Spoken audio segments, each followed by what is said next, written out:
ابن سبات کی توبہ۔ ابن سبات بغداد کا نامی گرامی چور تھا۔ کوئی شریف آدمی اس کا نام سن کر انتہائی نفرت کا اظہار کیے بغیر نہ رہتا تھا۔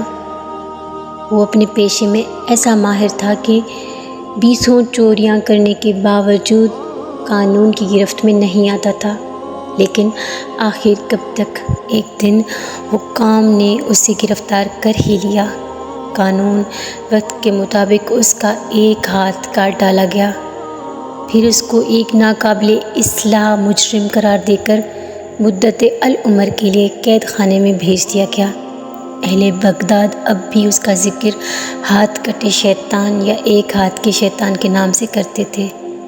10 برس کی طویل قید خانے میں بسر کے ایک دن ابن سبات کسی طرح بھاگ نکلا اور قید خانے سے باہر آتے ہی اپنے قدیم پیشے کو از سر نو شروع کرنے کا ارادہ کر لیا۔ ایک ہاتھ کے نقصان اور قید و بندی کی طویل پر صحبت زندگی نے اس کے مزاج اور کردار پر ذرہ برابر بھی اثر نہیں ڈالا تھا۔ آزادی کی فضا میں سانس لیتے ہی چوری کی خواہش نے اسے بے تاب کر دیا۔ رات کا اندھیرا پھیلتے ہی وہ اپنی مہم پر چل کھڑا ہوا۔ ادھر ادھر پھرتے پھرتے 3 پہر رات گزر گئی، لیکن اس کو کسی مکان میں داخل ہونے کا موقع نہ مل سکا۔ آخر اسے ایک وسیع حویلی نظر آئی جس کے چاروں طرف دور دور تک سناٹا تھا۔ اس حویلی کے وسط میں ایک بہت بڑا پھاٹک تھا۔ ابن سبات پھاٹک کے پاس پہنچ کر رک گیا۔ سوچنے لگا کہ اندر جانے کے لیے کون سا راستہ اختیار کیا جائے۔ اسی سوچ بچار میں اس کا ہاتھ پھاٹک پر جا پڑا۔ وہ یہ دیکھ کر حیران رہ گیا کہ دروازہ اندر سے بند تھا۔ اس نے آہستگی سے دروازہ پیچھے کی طرف دھکیلا اور اندر داخل ہو گیا۔ یہ ایک وسیع احاطہ تھا جس کے اندر چاروں طرف کمرے بنے ہوئے تھے اور وسط میں ایک بڑا کمرہ تھا۔ ابن سبات اس بڑے کمرے کے دروازے کی طرف بڑھا۔ اسے یقین تھا کسی بڑے امیر یا سوداگر کا مکان ہے۔ جو ہی اس نے دروازے کو ہاتھ لگایا، وہ بھی پھاٹک کی طرح فوراً کھل گیا۔ کمرے میں داخل ہو کر اس نے ادھر ادھر نظر دوڑائی تو اس کو قیمتی ساز و سامان سے بالکل خالی پایا۔ ایک طرف کھجور کی جوں کی پرانی چٹائی بچھی ہوئی تھی، اس کے قریب چڑے کا ایک تکیہ اور بھیڑ کے کھال کی چند ٹوپیاں پڑی تھیں۔ ایک گوشے میں پیشینہ کے موٹے کپڑے کے چند تھان بھرے پڑے تھے اور بساط ایسے معمولی سامان کو دیکھ کر چلا اٹھا اور مکان کے مالک کو بے تحاشا گالیاں دینے لگا۔ اس احمق نے اتنے بڑے مکان میں کیسے گھٹیا کپڑا اور سامان رکھا ہوا ہے؟ بہرحال مکان سے خالی ہاتھ جانا اسے منظور نہ تھا۔ اس نے پیشینہ کے تھانوں کی ایک گٹھڑی بنائی اور اس کو باندھنے کی کوشش کرنے لگا، لیکن ہزار جتن کے باوجود ایک ہاتھ سے صوفہ کے موٹے کپڑے کو گر نہ لگا سکا اور ہانکتا کانپتا بیٹھ گیا۔ عین اسی وقت دروازہ کھلا۔ ایک شخص ہاتھ میں چراغ لیے کمرے میں داخل ہوا۔ خوف اور دہشت سے ابن سبات کے جسم پر لرزہ طاری ہو گیا۔ اس نے داخل ہونے والے آدمی کو دیکھا۔ اس کا قد دراز، کمر خمیدہ اور جسم انتہائی محف تھا، جس پر ہلکے رنگ کی ایک لمبی قبا تہی اور سر پر بھیڑ کے کھال کی کشادہ سیاہ ٹوپی تھی۔ اس قدر نحیف اور نظر ہونے کے باوجود اس شخص کے چہرے پر عجیب طرح کا اطمینان اور نور تھا۔ اس کی آنکھوں میں ایسی چمک تھی جس سے کوئی دوسرا شخص اثر پذیر ہوئے بغیر نہیں رہ سکتا تھا۔ اس نے کمرے میں داخل ہو کر چراغ ایک طرف رکھ دیا اور انتہائی شیرین آواز میں ابن سبات سے مخاطب ہو کر کہا، میرے بھائی، خدا تم پر رحم کرے۔ یہ کام روشنی اور کسی ساتھی کے مدد کے بغیر انجام نہیں پا سکتا۔ دیکھو، یہ چراغ روشن ہے اور تمہاری مدد کے لیے ہے۔ میں حاضر ہوں، اب ہم دونوں یہ کام اطمینان کے ساتھ کر لیں گے۔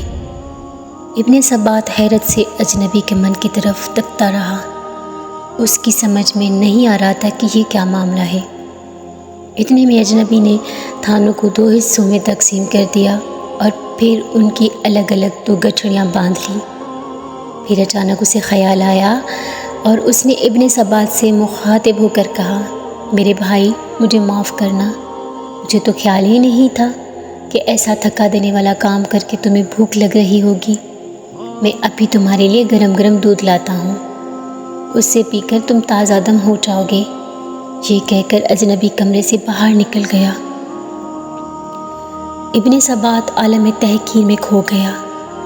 یکایک اسے خیال آیا اور اس نے ماتھے پر ہاتھ مار کر کہا، میں بھی کیسا احمق ہوں، اتنا بھی نہ کچھ کہہ سکا کہ یہ کوئی میرا ہی ہم پیشہ ہے۔ اتفاق سے آج ہم دونوں اس مکان میں جمع ہو گئے ہیں۔ یہ گھر کا بھید ہی معلوم ہوتا ہے۔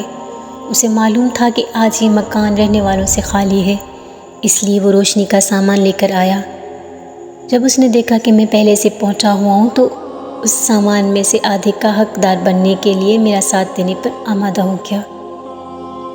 وہ یہی سوچ رہا تھا کہ اجنبی ہاتھ میں دودھ کا پیالہ لیے پھر کمرے میں داخل ہوا اور یہ کہہ کر پیالہ ابن سبات کے ہاتھ میں پکڑا دیا کہ اس سے پی لو، یہ تمہاری بھوک اور تھکان کو دور کر دے گا۔ ابن سبات کو فی الواقعہ سخت بھوک لگ رہی تھی۔ اس نے آنن فانن دودھ کا پیالہ خالی کر دیا، پھر کڑک کر اجنبی سے کہا، دیکھو میں تم سے پہلے پہنچ گیا تھا، اس لیے ہمارے پیشے کے اصول کے مطابق تمہارا اس مال پر متعلق کوئی حق نہیں۔ تاہم تم نے مال سمیٹنے میں جس معتادی کا ثبوت دیا ہے، اس کے پیش نظر میں تمہیں تھوڑا بہت مال دے دوں گا۔ چلو اب گٹھڑیاں اٹھائیں۔ اپنے سبات کے جواب میں اجنبی مسکرایا اور پھر شفقت آمیز لہجے میں کہا، میرے بھائی، تم میرے حصے کا خیال کر کے کیوں اپنا دل میلا کرتے ہو؟ میں تم سے کسی چیز کا مطالبہ نہیں کروں گا۔ تمہارا ایک ہاتھ ہے، یہ چھوٹی گٹھڑی تم اٹھا لو، بڑی گٹھڑی میں اٹھا لیتا ہوں، جہاں تم کہہ دو میں پہنچا دوں گا۔ ابن سبات نے کہا، بس ٹھیک ہے، تمہیں مجھ سے بہتر سردار سارے ملک میں نہیں مل سکتا۔ یہ چھوٹی گٹھڑی اٹھا لیتا ہوں اور تم بڑی گٹھڑی اٹھا کر میرے آگے آگے چلو۔ نہیں فی البحث، اجنبی نے پورا زور لگا کر بڑی گٹھڑی کمر پر لا دی اور اس کے خمیدہ کمرے اس کے بوجھ سے اور بھی خمیدہ ہو گئی۔ وہ آہستہ آہستہ قدم اٹھاتا ابن سبات کے آگے آگے چل پڑا، لیکن ابن سبات کو یہ بہت عجلت تھی کیونکہ رات بہت تیزی سے ختم ہو رہی تھی۔ وہ بار بار اجنبی کو ٹوک دیتا کہ تیز چلو۔ اجنبی کئی بار ٹھوکر کھا کر گرا، لیکن پھر اٹھ کر کھڑا ہوا اور ہانپتا کانپتا پھر تیز تیز قدم اٹھانے لگا۔ ایک جگہ چڑھائی تھی، اجنبی بھاری بوجھ کی وجہ سے سخت مشکل پیش آئی اور ایک جگہ بے اختیار گر پڑا۔ ابن سبات نے اس پر گالیوں کی بوجھ جھاڑ کر دی اور پھر اس کی کمر پر زور سے ایک لات رسیدہ کی۔ اجنبی جھونتوں اٹھ کر کھڑا ہوا اور ابن سبات سے معذرت کرنے لگا۔ ابن سبات نے گٹھڑی پھر اس کی پیٹھ پر رکھ دی اور دونوں چلتے چلتے شہر سے دور ایک پرانے کھنڈر میں جا پہنچے۔ یہاں ابن سبات کی پناہ گاہ دی۔ وہ اپنی گٹھڑی باہر رکھ کر کھنڈر کی دیوار سے اندر کود گیا۔ اجنبی نے دونوں گٹھڑیاں باہر سے اندر پھینک دی۔ اس وقت چاند کی روشنی میں ابن سبات نے اطمینان سے اجنبی کے چہرے پر نظر ڈالی جو اس کے سامنے کھڑا ہانپ رہا تھا۔ اس نے محسوس کیا کہ اجنبی کے چہرے سے نور کی شعاعیں پھوٹ پھوٹ کر نکل رہی ہیں۔ یکایک وہ ملکوتی تبسم کے ساتھ یوں گویا ہوا، میرے بھائی، یہ مال تمہیں مبارک ہو، اس مکان کا مالک میں ہی ہوں اور یہ مال تجھے خوشی سے بخشتا ہوں۔ افسوس ہے کہ میں تمہاری خاطر خواہ خدمت نہیں کر سکا، بلکہ راستے میں اپنی کمزوری اور سستی کی وجہ سے تمہارے لیے پریشانی کا باعث بنا۔ خدا کے لیے مجھے معاف کر دو۔ اچھا، اب میں تم سے رخصت چاہتا ہوں، خدا حافظ۔ یہ کہہ کر تیزی سے شہر کی طرف روانہ ہو گیا، لیکن اس کے الفاظ خنجر بن کر ابن سبات کے سینے پر پیوست ہو گئے۔ سیاہکاری کے اس پہل کے دل و دماغ کو اجنبی کے میرا الکل حسن سلوک نے جھنجھوڑ کر رکھ دیا۔ وہ سوچ رہا تھا، دنیا میں ایسے انسان بھی ہوتے ہیں میں نے اسے کیا سمجھا اور اس کے ساتھ کیا سلوک کیا، اور اس نے میرے ساتھ کیا سلوک کیا، یہ سوچتے سوچتے اس کا دماغ معاف ہو گیا۔ ضمیر کی خلش نے اسے بے چین کر دیا، اور وہ سگ پیدا کر نمودار ہوتے ہی، صبح ہوتے ہی اجنبی کی تلاش کے لیے نکل کھڑا ہوا۔ اب اس کے دل میں کسی کا خوف نہیں تھا، بس یہی آرزو تھی کہ اس اجنبی کے قدموں پر سر رکھ دے۔ رات والا مکان ڈھونڈنے میں اسے کوئی وقت نہیں ہوئی، کوئی تکلیف نہیں ہوئی، کوئی دقت نہیں ہوئی۔ اس کے باہر کھڑے ہو کر ایک شخص سے پوچھا، یہ کس تاجر کا مکان ہے؟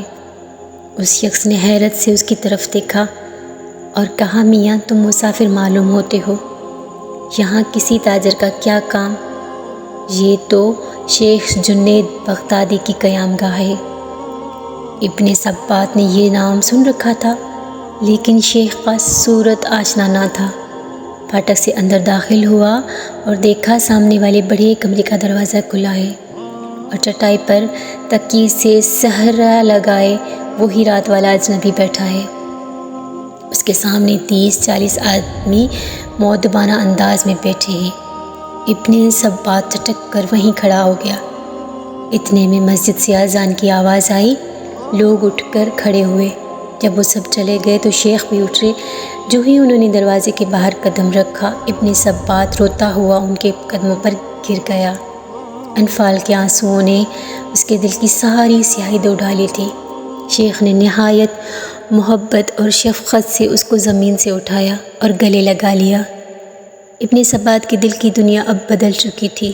دوسروں نے جو راہ برسوں میں نہیں دیکھی تھی، ابن سبات نے 2 چند لمحوں میں طے کر لی۔